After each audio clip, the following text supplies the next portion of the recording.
Welcome to Kibbe on Liberty. This week, Free the People's very own Logan Albright talks about his new book, Our Servants Are Masters, and how it is that government paternalism screws up everything. Check it out.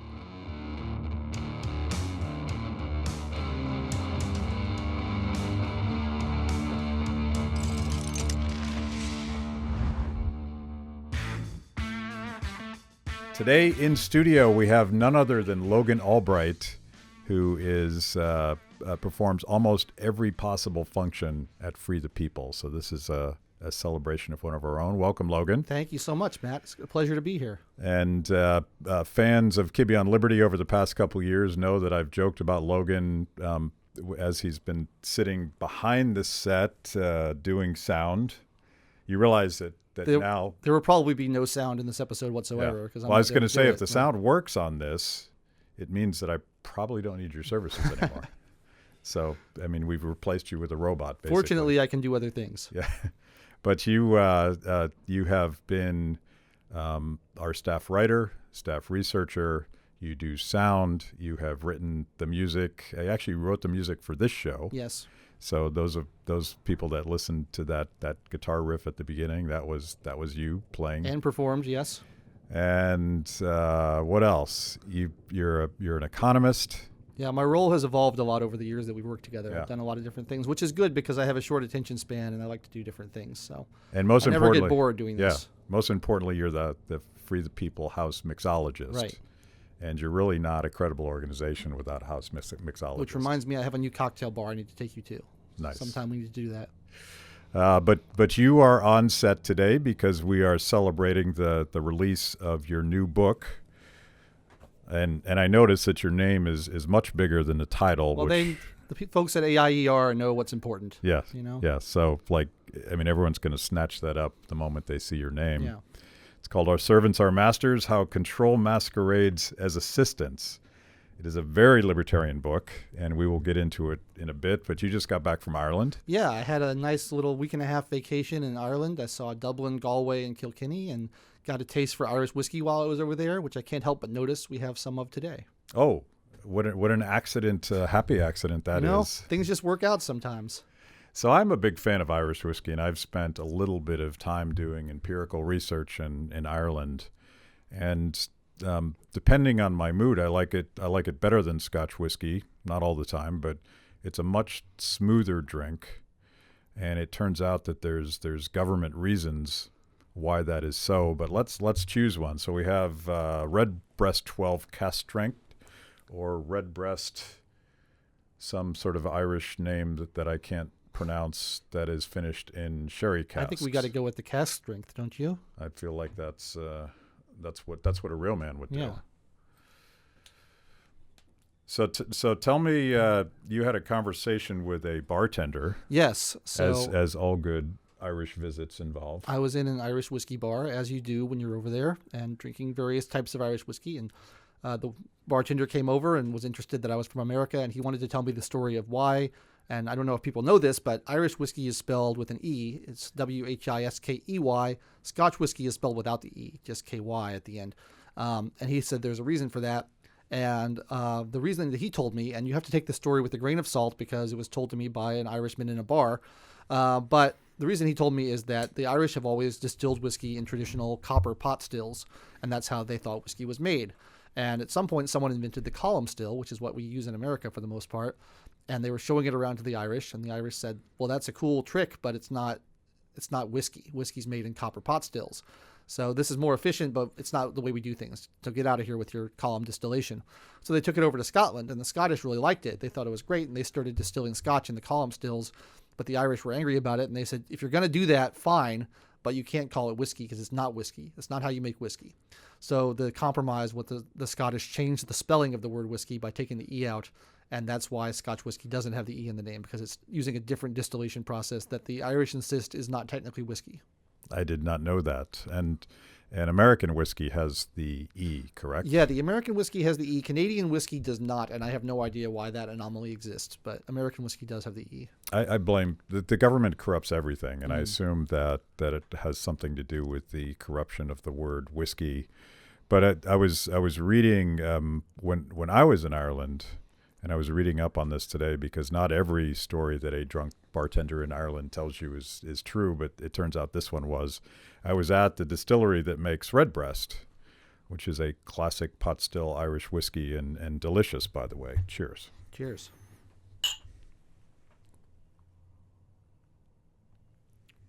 Oh, that's very good. And he was telling me that the very nature of Irish whiskey is a result of government over-taxation and over-regulation, and one of the many iterations of the British Crown trying to tax the living hell out of Irish and Scotch whiskey was a malt tax. And Irish whiskey, of course, is made with a blend of I think mostly unmalted barley. Yes. Which is why it tastes so different than most typical Scotch whiskeys. And it was a way of working around the nanny state and the attempts by the government to finance all of their wars with whiskey taxes and that kind of thing. And so there's one example of an unintended consequence that created a beautiful thing. Yeah, I mean, I like that story because it shows the way people have ingenuity to get around government regulations and find ways around them and innovate around them. And I think that's great. I don't like the story because it implies that something good came out of a tax, but I think it is true. I have read that elsewhere. Call it human ingenuity, yeah, instead of the unintended consequences of a government tax. Yeah. But yeah, like the entire history of whiskey, and we talked about this with Lawson Bader, who is a partisan Scotch whiskey drinker, but Yeah. The entire history of whiskey from the moment that man discovered this beautiful nectar has been the government trying to control it, because it wasn't just a delicious drink back then. It was a way for people to store their crops over the winter, and they turned it into whiskey, and it became a store of value and a means of exchange, and it essentially became money. Yeah, it is interesting how much of the history of the world and the history of governments can be traced through alcohol production and the attempts to regulate and diminish alcohol consumption. So your book actually has a lot of my favorite school of economics in it, Austrian Economics. That's right. Which may be why we've worked together for so long. Might be. It's possible. You name drop Hayek and Mises and someone that I don't hear as much from, Carl Menger, and I suspect Carl Menger would have an opinion about whiskey as a means of exchange and a store of value, because he was the founder of the Austrian school who did a lot of work on the question of money. And he basically said, and I think this theme in one way or another threads throughout your book, he basically said that money is whatever people want it to be. Absolutely. And then Mises had a whole treatise on money. It was one of his first big books about, and he had this theory that money has to start as something that has intrinsic value. Like paper money couldn't have just started as paper money. It had to start with gold or something that people actually value for its own sake. So whiskey's a good example of that, because people like to drink whiskey, but if you're not going to drink it, or if you have more than you can drink, you can trade it for other things. So, and Menger wrote extensively about Bitcoin, as I remember. Yeah, he didn't quite predict Bitcoin, but I think he would have been interested in it if it had come around during his lifetime. So give us the theme here. This sounds sort of ominous. Our servants are masters. What are you writing about in this book? So this is a book that's about language, and it's about hierarchies. So I know you're a fan of George Orwell, and I am as well, and he talked about how important language is to culture. And in 1984, the government has invented this whole new language called Newspeak that attempts to strip out words that people could use to potentially be revolutionary. And his theory was that if you don't have a word for something in a language, it's harder to think about it, it's harder to communicate it, it's harder to use that word as a weapon, and it restricts the ideas that people have. And I think that's partially true. I mean, we can think about things that we don't have words for. I'm sure you've had that experience of trying to express a thought that you don't have the right word for. But I think there's something to it as well. And the words we use matter. The words we use inform the ideas we think. And I wanted to look at the phrase public servant, which you hear a lot, and really dive into it and see what people actually mean by it. And when you look at people who call themselves public servants, more often than not, and this isn't all the time, there's plenty of good people out there who call themselves public servants, but more often than not, the term is a euphemism for people who are trying to tell you what to do with your life, trying to control how you behave. Yeah, and I think like I can imagine all sorts of public servants that probably wouldn't use the phrase because it's almost self-aggrandizing. It's Right. like, I'm not doing this for myself. I'm doing it for you. Honestly, I really have your best interest in mind. Right. And I don't benefit at all from this. And every single politician and every single bureaucrat and every single dictator usually embraces that I'm doing this for you Right. kind of thing. And what I find interesting about it is it's a hierarchy that's been turned on its head. And if you listen to someone like Jordan Peterson, he talks a lot about hierarchies, and he says that hierarchies are inevitable in any kind of form of life. And I think that's true. There's all kinds of hierarchies that exist, and they're not inherently bad. They're necessary to get things done. We have a guest on the set here. But this is the first book endorsement that Rourke has ever done. Yes. By the way, so it's a fan, big deal. And I'm a big fan of him. It's a big deal, and cats are libertarians and dogs are communists. So if a dog was endorsing your book, I probably wouldn't even be talking about it. Yeah, and I heartily endorse your theory that cats are libertarians as well. I'm very much a cat person. As he gets into your whiskey. But as I was saying, hierarchies aren't a bad thing. Like, we have a hierarchy at Free the People where you're in charge and I'm working for you, but it's because we're exchanging mutually beneficial services. We've agreed on this voluntarily, and it works for both of us, and that's a good thing. But hierarchies go wrong when you don't recognize them for what they are, or you try to turn them on their heads. And I think this public servant idea, this pretense that people in roles of government or roles of authority are actually working for us, is very dangerous, because you're tricking people, you're deceiving people into thinking that someone who's actually in charge of you, you think that they're working for you when they're really not. So when I was reading this book, and by the way, it's a little hard to take you seriously with a big fluffy gray cat on your lap, but yeah, it works for Bond villains and Hemingway. I mean, so there's a tradition. It seems like, when I read your book, I was kind of reminded of the Matrix, because you're kind of red pilling us here, because the entire mythology of government and authority says that certain people can be trusted. Right. Certain people are smarter than the rest of us. Certain people are less self-interested than the rest of us, and some people just know better. And that's the whole premise of certainly big government. Yeah. That we're gonna sort of do what's good for you, even if you don't even know that it's good for you. Yeah. And I think the goal of the book is largely to just get people to re-examine the way they think about the world. A lot of people who write these kind of books, they have a political message in mind. They want to convince you to vote for somebody or support a certain policy. That's not really the case in this way. I just want you to rethink about the way you think about the world. I think that the way you affect change in the country or in the world is through public opinion, and it's through having a change in mass consciousness. I don't really think voting does all that much. I don't really think kind of these isolated issue campaigns do all that much. But I think if you have a massive shift in the way people think about fundamental truths, that's how you really affect change. And that's a heavy lift. It's not something that's easy to do. But my little small goal with this book is just to get people to think about the phrase public servant, and when they use it, to take a moment to reconsider what they're actually saying and what it actually means. I think we can even assume that any politician that throws around that word too much probably has more sinister aspirations. And one thing about your book, you take it a step further than even public choice theory, which argues that when it comes to political action, political actors, and both elected officials, bureaucrats, and even people that lobby the government, when they talk about the public interest, they're really talking about their personal interests. Yeah. But I feel like you take it a step further and suggest that there's almost something sinister and manipulative about people that want to tell us how to live our lives. There's an urge that exists in a lot of people, and I don't really understand it myself because I don't have it at all. But there's an urge that people get upset if other people are living in a way that they don't approve of, and they want to change it. They want to fix it. They want to force people to conform to the way they think they should live. And a lot of people have this urge. And, I know you love to talk about Hayek on this channel. He had this whole theory about why the worst people rise to the top in a democracy. And it's that people with that urge, the people who have the urge to tell you what to do, to run your life for you, they're the ones who are motivated enough to go through the hell of running for office and trying to get into positions of power. Because people who want to leave people alone don't really have that much of an incentive to go through the crazy nightmare of trying to become an elected official. But someone like Hillary Clinton, who has outright said, I want you to live the way I want you to live, basically, she's got a big incentive to spend all that money, spend all that time, spend their whole lives effectively trying to get in a position where they can enforce their will on the people. Yeah.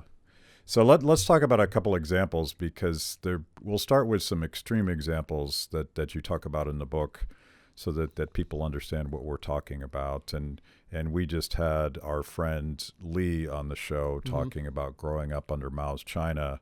And you tell some of the stories that Lee has spoken about sort of that godlike attitude that Mao had towards his own people. They weren't equals in any way. They were really cogs in a machine that he was going to manipulate from the top down. Yeah. I think that's a really important point, because to me, one of the reasons that I'm a libertarian that I really think that there's something special about the human mind and the human spirit. I'm not really a religious guy, but I would say that there's something like a divine spark in human nature. And one of my favorite political theorists and economists, Murray Rothbard, had this line about how if men were like ants, there would be no reason to care about freedom. Because if we were all just, unthinking automata who go to work and come home and breed and die, there's no point in actually caring about freedom, because everyone's the same. We're not all the same. We're all unique. We all do different things. We all have this creative energy inside of us that leads us to do great, inspiring, wonderful things. And I think that's one of the reasons why when you have people who are totalitarians like Mao or like Stalin or any of these communist states, they're very hostile to religion, and they want to supplant religion, because if they view you as a unique, special, divine spark individual, they can't then view you as a cog in the machine, a tool just to be plugged into a certain slot in order to realize their vision.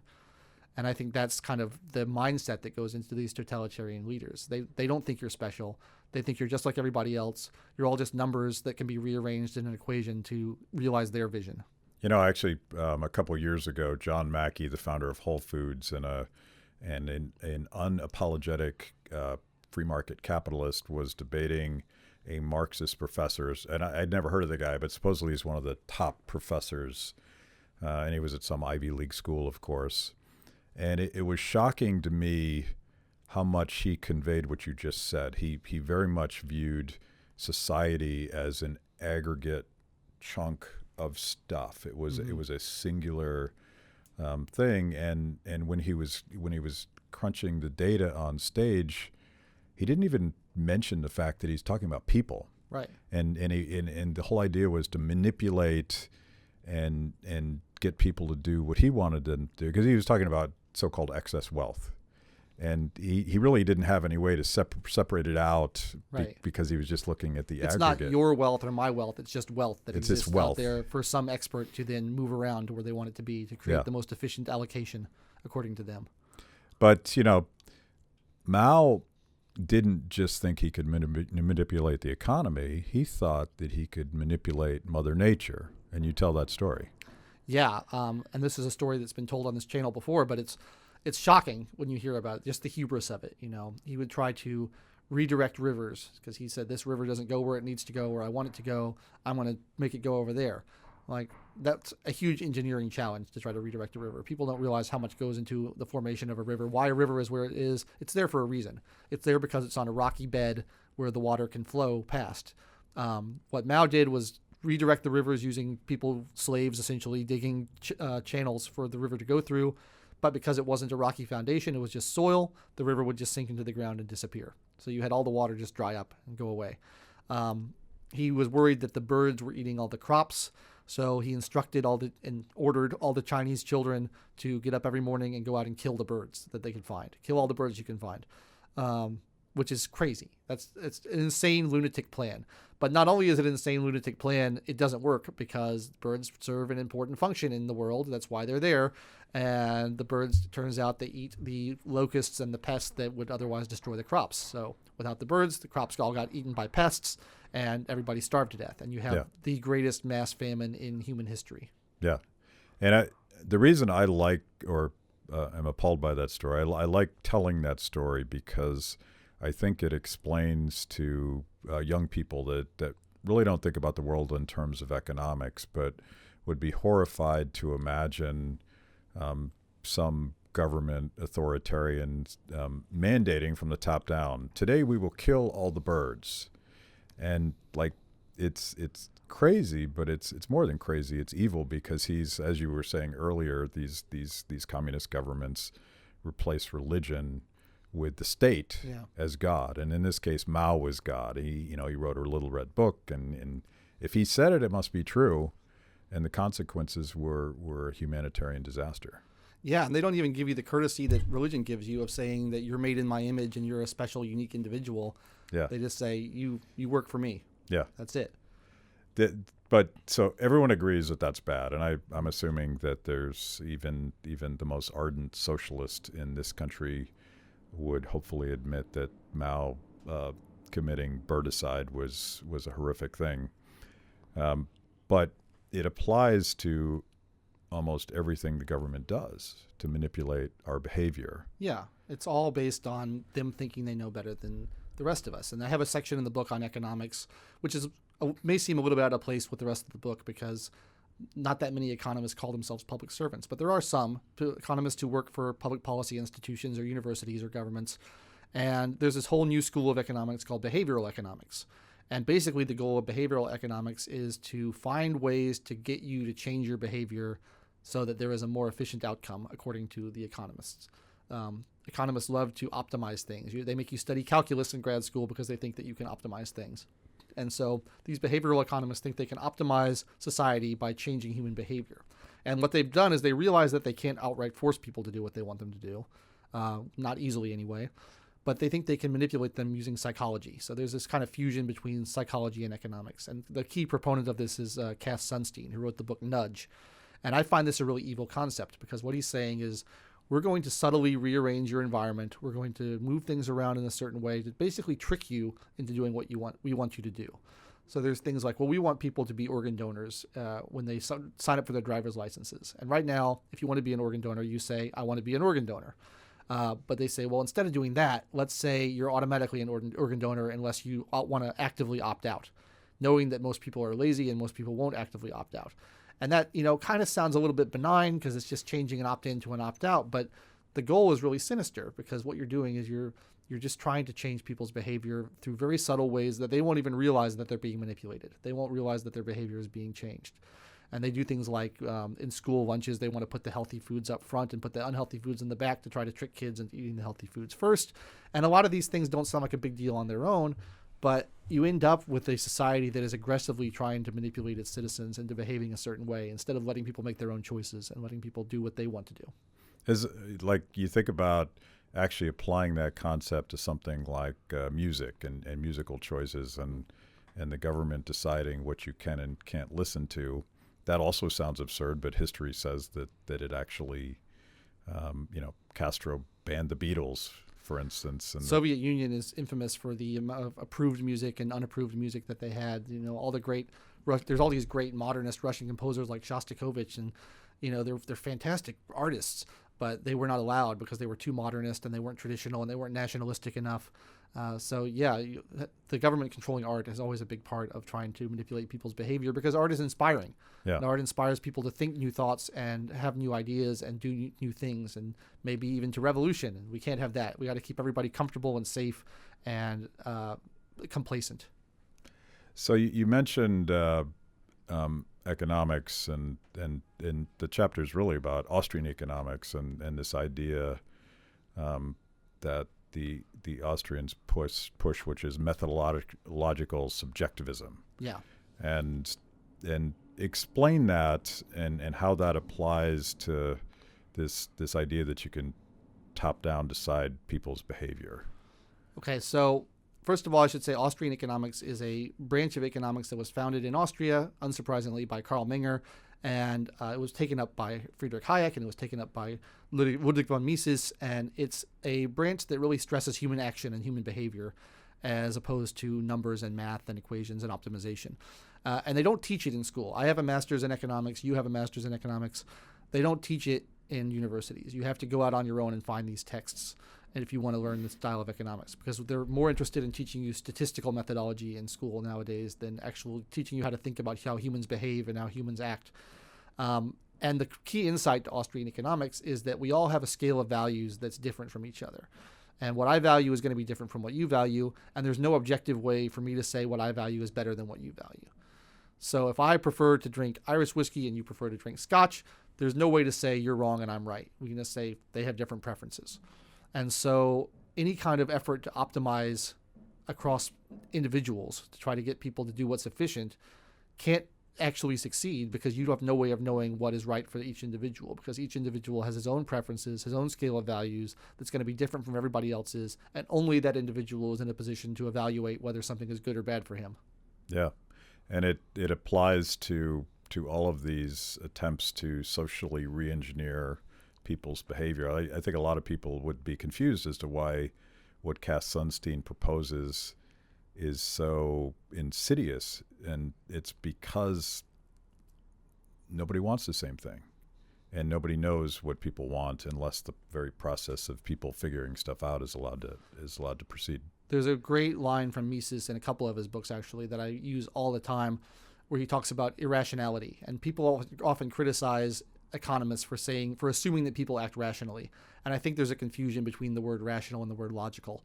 But Mises says rationality is your ability to make a decision or take an act with a aim to achieving a specific goal. And he says there is no such thing as irrational action. It's a contradiction in terms, because if I act to achieve a goal and you disagree with my goal, you can't say that I'm irrational. All you can say is that you disagree with my goal. So if I choose to drink water and you choose to drink wine, I can't say that you're wrong for wanting that. I can just say I would do it differently in your place.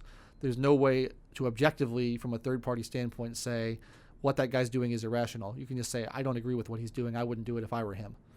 So this is one area where I disagree with Mises, because clearly good wine is better than water. I feel like that's objective. I think that's true. It's sort of like the cats versus dogs things. I Yeah. mean, there are truths that I will not subject to the whims of the masses. Right.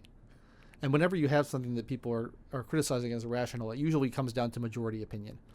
It's the majority says we don't like that, therefore we're going to classify it as irrational. The whole history of mental illness is based on this concept. It's a political concept. It's not a medical concept. It's the idea that we have a majority against you. We don't like what you're doing. Therefore, what you're doing is crazy. Therefore, we can persecute you for what you're doing. And you've seen this all throughout history. The Soviet Union did it like crazy with political dissenters, people who were not loyal to the party, people who were capitalists. They didn't just say, we disagree with these people, they're wrong. They said, these people are crazy, we're going to lock them up in institutions. And they wrapped it in the language of science, as if Yeah, exactly. That's the insidious thing about it. Simply true. Mm-hmm. And people don't know, up until 1987, I think, homosexuality was listed as a mental disease in the American Diagnostic and Statistical Manual that psychiatrists use to classify mental illnesses. You could be involuntarily treated for being homosexual. You could be force-fed pills. You could be given shock treatment against your will because you were considered to be deviant in a way that was scientifically provable that your behavior was wrong, crazy, irrational. Yeah. You said 1987? 1987, which is insane. Yeah. Yeah. Let that sink in for a minute. And I think that applies to, when I was reading your book, I was thinking about one of my favorite political whipping boys, Jeff Sessions. And he apparently has announced that he's going to run for Senate. He's like a zombie. He won't leave us alone. He just keeps coming back and back and back when you think he's finally gone. But the one thing he said that just pissed me off as someone that's been involved on the patient side of healthcare quite a bit, he said good people don't smoke marijuana, which is a fairly objective scientific assessment of who should and who shouldn't. Yeah, and I don't know where Jeff Sessions gets the moral authority to decide that from in the first place. We should point out that there's an immense amount of construction going on in your alley or outside of your studio right now. So yeah, well, I assume it's Jeff Sessions about to raid the studio for trash talking him. But the other one, which I think is even more dangerous, is when he announced his war on opioids and the government, and it wasn't just him, but he was the cheerleader for all of this. He had this idea that, and he said, people take too many opioids. Mm-hmm. America takes too many opioids. And so he's sort of aggregated this all. There's too many, and the government policy today is cutting the aggregate production and distribution of opioids, legal opioids, the Right. kind that you get in the hospital during surgery. And I forget what the number is. They've cut it by some dramatic way. And he's like, you just don't need them. In fact, you should, for some surgeries, you should just bite a stick. And it sounds moronic. It's barbaric. It's crazy. It sounds moronic, but he's making this sort of value judgment that people just don't need these things. And we as libertarians would say, you know what? I have no idea what you should be doing with your life. If you're a friend of mine, or if you're my spouse, or if you're my son or daughter, I'm certainly going to express my opinion. But this idea that you would impose your sort of personal preferences on someone you've never heard of is just like, I think that's just awful. Well, pain is the ultimate subjective experience, right? There's no way to experience another person's pain, whether it's physical or mental or whatever. And the idea that you can say, well, I know that you don't need those opioids because I can assess your pain better than you can is just insane. I don't know why anybody thinks that they're able to make that judgment. And I have a section in the book on medicine, which may seem a little strange to people because, we think of doctors, again, as public servants, people who are there to help us. But the observation I like to make is, like, have you ever lied to your doctor? Everybody's lied to their doctor. Everyone goes into their doctor afraid they're going to get in trouble for not eating right, or for not exercising enough, or for smoking too much, or for drinking too much. You do not tell your doctor about those flaming hot Cheetos that you eat as Well, as a I don't meal. go to the doctor, but even if I did, I would not tell them about the flaming hot Cheetos that I love so much. But, like, you don't lie to your servants. If you have a cook and you say, I want 2 pork chops for dinner, and the cook says, no, you're only going to get 1 because I think you're being unhealthy, that cook is fired. You find another cook. But with doctors, we don't have that option. Not only we don't really have much of a choice when it comes to doctor selection because of the extreme measures the government and the AMA go to limit who can become a doctor and how you get the license to become a doctor, but the doctors themselves serve as these gatekeepers that decide what medicine we're allowed to have, what treatments we're allowed to have. And in some cases, they're basically extorting you. They will say you have to engage in these certain behaviors or else I'm not going to give you your prescription. And these are not just for, I am talking about opioids, but I'm also talking about non-addictive, non-habit-forming, non-dangerous drugs, things like penicillin or blood pressure medicine. There's no reason why these shouldn't be over-the-counter drugs. But in order to get these life-saving medicines, you have to go get the approval of a gatekeeper who's a doctor, do what they tell you to do, pay what they tell you to pay. If you don't behave in the way that they approve of, if you're overweight or you're too old or you engage in risky behavior, they can deny you insurance, they can deny you treatment, they can deny you payment. And it really limits your ability as a free American to choose your own path in terms of how healthy you want to be, what measures you want to take to protect your own health.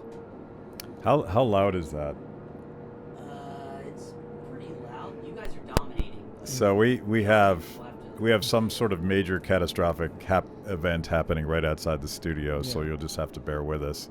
So I think you're being a little too tough on doctors because I think it's government manipulation of the distribution of medicine and healthcare that has turned doctors into bureaucrats. Yeah, and I want to point out that I'm not really picking on the individual doctors because there's a lot of great people who are doctors, and people tend to go into medicine with the idea of helping people and the Hippocratic Oath and all that. But what I'm using it as a shorthand to discuss the medical establishment, the bureaucracy, particularly the AMA. I think the AMA does a lot of damage. They limit who can become doctors. They limit your choice because they won't allow doctors to advertise. If you want to change your doctor, it's hard to find another good one because there's no advertising. There's no way of knowing who's good and who's not. Well, my insurance really doesn't allow me to go shopping for a doctor. Once you get one and they actually accept your appointment, you cling to it with your cold dead hands. Sure. And that has everything to do with, in my case, Obamacare, but certainly the entire 3-tier system where insurance companies make decisions for us. So I feel like individual doctors, to a person that I've met, they got into their profession because they want to serve patients. Yeah. And it's that manipulation that creates that. I think the same thing applies to teachers. And we're always picking on the teachers union, but we should be more careful about distinguishing between teachers that are doing something that is it's one of the coolest professions, I think, but they've become bureaucrats. I like to pick on teachers because it makes everybody mad. Everybody loves teachers, and whenever you pick on them, everybody just it's like kicking over an anthill. Everybody just goes crazy. And how dare you attack teachers? But yeah, in all seriousness, it's the education bureaucracy that basically stems from the Department of Education, which was founded in the 70s under Jimmy Carter. But it also stems from just the basic compulsory education laws that we have in this country, where you are, as a child, up until the age of 18, you're legally required to attend the school from a certain period of time in your life, most of your life, and you have no choice. Usually your school is determined by where you live, not by what school you want to go to. And I think that's one of the problems we see with kids today is we have all these mass shootings in school, and everyone says we have to get guns out of school. We have to get guns out of school. I think maybe we got to get the kids out of the schools, because you don't see mass shootings happening in McDonald's or shopping malls or playgrounds or places where kids hang out. You see them happening in schools, and the reason, I think, this is just my theory, is that kids can't leave. They're stuck there day after day with people who bully them, with people who torture them, with a system that incessantly tests them and compares them to other children and publicly humiliates them, and there's no escape. There's no way out. And so, of course, some people are going to get pushed past the breaking point in that system. So you agree with Roger Waters from Pink Floyd? We don't need no education? I would change it to we don't need no schooling, because I think education's a wonderful thing. But I think schooling all too often is just babysitting and conditioning to behave in a certain way that is approved by society and not actually educating. I think you can get a far better education by going elsewhere. And to make it personal, your parents were smart enough not to force you through the public education machine. You are a product of unschooling. Yes. Explain to people what the hell that is. So my parents both had a very unpleasant time in school, and when they had children, they said, we really don't want to subject our kids to that. And they did a lot of research, and there's this philosophy called unschooling, which was founded by a guy named John Holt, who is an excellent writer and researcher and educator, and everyone should read his books if they haven't. But the idea is basically that children are natural learners, and you can observe this if you've ever been around children before they get to school age, like 5 and under. Kids absorb knowledge like a sponge. They're interested in everything. They're fascinated. They'll ask a 4-year-old boy about dinosaurs, and you'll be there for hours, hearing more than you ever wanted to hear about dinosaurs, because they love learning. And if you just let them explore their interests and live their life in the world, they will learn a lot, and they'll learn what they need to learn, and they'll learn more than they will if you stick them in a windowless room for 8 hours a day and say, you're going to study math, and you're going to study spelling, and you're going to study geography. And not only are you going to study these things, you're going to keep to a rigid timetable that is determined by your biological age, which really is meaningless because everybody develops at a different rate. Everybody's brain develops at a different rate. Just sticking kids at the same age together and expecting them all to be in the same place at the same time completely ignores the reality of how humans develop. So how did that work out for you? Tell me how this method, this theoretical method that kids can figure stuff out, where did it take you? So I didn't attend school at all until I was 18 and I went to college. And I spent my time reading a lot. I did some math workbooks because I wanted to be good at math because I was interested in it, and also because I wanted to be able to pass the SAT and get into college. I read a lot of history. I read a lot of other things that I was interested in. I studied Latin in high school. And at some point I decided I wanted to go to college and get an education there. So I did. And I got good scores on the SAT. I got good grades in college. After I finished in college, I went to music school and studied music for a while. And after I did that, I went to graduate school and studied economics. And now that led me to where I am here. But I never felt behind. I never felt like I was missing out on anything. I always had all the knowledge I needed. And the most important thing is that I learned how to teach myself things. So if I ever ran into an area where I felt like I was lacking or I needed to catch up, which didn't happen often, I knew how. I'd go to the library, get a book before the internet, or on the internet, go find a site, learn it in a week, and then I'm caught up, And I think you'll find things that kids spend years studying in primary school, elementary school. If you give them time until they're ready, if you wait for their brains and their interest and their intuition to be ready for it, they can pick it up in a flash. A couple days, they got it. There's no reason to force a kid who's 6 years old to learn to read for 2 years, when if you let them wait till they're 8, they can learn to read in a couple weeks. Yeah. It's amazing. That used to be sort of a core American ethos, and it just the sort of entrepreneurial ability to figure stuff out and work through a problem and find a solution. It's fascinating. In old Eastern Bloc countries, we do a lot of speaking in former Soviet countries. That is so just loud. Getting louder and louder. I think there's a garbage truck right behind this studio. Yeah. What was I saying? Oh, so when you go to former Soviet bloc countries, one of the things I've noticed, particularly with older generations, people that were born under communism and educated under communism, they don't have the ability to critically think their way out of a problem. Yeah.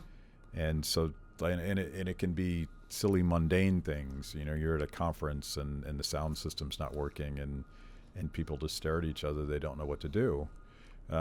Whereas Americans at least used to be able to just it's a problem, we'll figure it out. And I think public education, one of the crises in public education is that kids don't really know how to think anymore because they're not allowed to think. Absolutely. I studied Russian in college, and one of my Russian professors told me the story about the Soviet Union dissolving, and I haven't been able to independently verify it. I've looked it up, but I haven't been able to find anything on it, so I don't know if it's true, but I found it a great story, so I'm going to repeat it anyway. He said there was shops that would sell various items like bread or food, and the Soviet Union collapsed, and the Soviet Union had always set prices. They said, you're going to charge this much for a loaf of bread, you're going to charge this much for a pint of milk, and so on. And so when the Soviet Union collapsed, they came in and said, okay, that's done. We now have a market economy. You can set prices whatever you want for your bread or your milk or whatever. And the shops had no idea what to do. They had never set their own prices. They had no way of figuring it out. They didn't know how markets or supply and demand worked at all. And people would set the price of bread at $100 a loaf because they're like, oh, I can charge whatever I want. I'll raise the price, make it $100 a loaf. And nobody bought the bread, and so they'd throw it out at the end of the day. And the next day, they'd charge $100 a loaf, and nobody would buy it, and they'd throw it out at the end of the day. And it never occurred to them that they had to lower the price to get people to buy it. And I think that's the consequence of when you deprive people of the opportunity to solve problems on their own, to figure things out on their own. They get this kind of paralysis in their brain, and they can't figure out how to solve basic problems that the rest of us wouldn't even think twice about. So, read a certain way, your book could be deeply depressing because you're sort of red pilling us and revealing that all of these authority figures that we thought were helping us are actually the problem. So I'm now Keanu Reeves, and I've pulled the wires out of the back of my neck. What do I have to look forward to? What's the upside here? Well, it's like the 12-step programs say, Matt. The first step to recovery is admitting you have a problem. So really the modest goal of the book is to just get people to think about the world a little bit differently and to say, oh, these people I thought were serving me are not actually serving me. They're trying to control me. And maybe you'll treat them with a little bit more suspicion and be a little bit more resistant and try to assert your independence a little bit more than you otherwise would have if you hadn't read the book. So that's what I'm hoping happens. It's an incremental change. All change is incremental. And I'm hoping that one step at a time, we can kind of get back to a society where we don't depend on the government for everything. We don't depend on experts to tell us every aspect of life. And we start to think for ourselves again. I don't think it's that depressing. I think, well, maybe it's not depressing for me because I've had these ideas for a long time and I've gotten used to them. But I think once you get past that stage, you can realize we can build something better if we work together on this stuff. Your personal story about unschooling, I think, is sort of is a great story to explain to people how it is that really beautiful things can happen when people aren't told what to do. Yeah. And that's sort of the whole Hayekian enterprise when he talks about spontaneous order. It's and things are going to get better. Things are going to be created, and there's going to be more prosperity, and there's going to be beautiful music and all the things that free people do. But it's kind of hard to tell that story because we don't actually know what's around the corner. Yeah, and that's one of the difficult things about being a libertarian is people ask you, well, if you were in charge, how would this work? Who would build the roads? Who Who would take care of the fire departments? How would all this stuff work? And the only answer we can honestly give is that we don't know, because we have faith in these systems, these markets, these people, these individuals to work together and figure stuff out and to come up with solutions that I as an individual would never be able to come up with. And like I tell people, if I were able to solve all these problems myself, I wouldn't be a libertarian. I'd say, well, just implement my vision and the problem will be solved. But I don't know how to solve these problems. But I have the faith that the 325, whatever it is, million people in America today, if they all apply themselves to these problems, they're going to come up with stuff that none of us as individuals ever would have thought of. And it's going to be better and it's going to be more efficient. And you have to let the process work its way through that way. But clearly, no one's going to get anywhere unless they purchase and read a copy of your book. Logan Albright, Our Servants Are Masters, How Control Masquerades as Assistants. Where do we buy this book? It's available now in paperback and ebook format on Amazon.com. And while you're there, may I just suggest that you also pick up a copy of Don't Hurt People and Don't Take Their Stuff, the excellent book by Matt Kibbe, New York Times bestseller. Definitely worth a read. And you were the able research assistant. That's kind of when we met each other. Yeah, you gave me my first real shot working as a research assistant editor, trying to keep things roughly on schedule for that book. And I think it's a really good product. It was beautiful chaos. Yeah. And a final shout out to our friends at the American Institute for Economic Research. They're publishing a lot of books that I've really enjoyed reading. It's sort of free of the limitations of clickbait modern publishing. Yeah, they've been fantastic, and they are in an era when people are increasingly kind of turning away from books and going to videos and YouTube and stuff. I think it's great that they are putting out all these really thinky, thoughtful books that other publishers are not touching. So I really have a lot of gratitude towards AIER for that. Okay, back behind the soundboard. Cheers. Cheers. Thank you.